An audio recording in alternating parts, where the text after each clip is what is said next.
Alors, je suis Benoît Carry, je suis astronome adjoint à l'Observatoire de la Côte d'Azur. Avant, j'étais à l'Observatoire de Paris et depuis 2015 à l'Observatoire de la Côte d'Azur. J'étudie les petits corps du système solaire, en particulier les astéroïdes. C'est les cailloux, les rochers qui orbitent autour du Soleil. Donc en étudiant les astéroïdes, on comprend mieux comment sont formées les planètes dans notre système solaire. Alors c'est une certaine fierté. On a la chance de travailler dans un bâtiment où il y a eu des grands noms. Il y a eu les gens qui ont donné un peu les lettres de noblesse à l'Observatoire il y a une centaine d'années. On travaille dans les mêmes espaces, c'est quand même non négligeable. En même temps, des fois, j'ai un peu honte. Je fais des visites guidées et quand on essaie d'expliquer aux gens qu'on est dans un centre de recherche mondialement connu, avec des cadors, des gens qui ont des distinctions, des prix qui sont connus en Europe, en France, dans le monde entier, et que les murs tombent, ça a du mal d'être crédible. Alors je leur explique que c'est du Garnier, que ça a 130 ans, mais fondamentalement, on a un décalage entre la qualité de la recherche qui se produit ici et l'état délabré du bâtiment.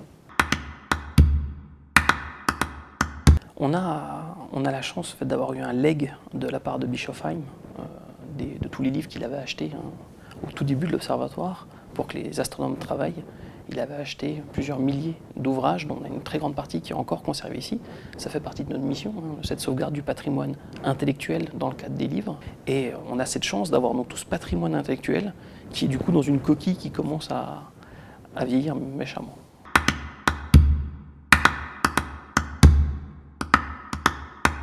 Ici sur Nice, on voit l'observatoire depuis toute la région. Il n'y a aucun doute, les gens savent où est l'observatoire et il y a une vraie fierté à travailler ici. L'observatoire est arrivé pas longtemps après le don de cette région à la France par l'Italie et ça a été une pièce maîtresse quelque part dans le développement intellectuel de la région. L'observatoire, je pense qu'on devrait être fier d'avoir l'observatoire ici sur Nice. C'est une incompréhension de la part du public, ce qui est naturel. Qu'un observatoire pour le public, c'est égal à une coupole. Donc quand on parle d'observatoire, ils ne pensent qu'à la coupole. Le fait qu'il y ait des bâtiments autour, ils ne font pas le lien. C'est un observatoire qui a plusieurs instruments d'observation. Et donc je pense que pour la plupart des gens qui n'ont pas fait la visite, le bâtiment jaune qu'on voit sous la grande coupole ne fait même pas partie de l'observatoire. Ce qui est évident, il y a la fresque en l'honneur de la mécanique céleste, les statues, les abords de fenêtres, les toits qui commencent à tomber sur les deux passerelles.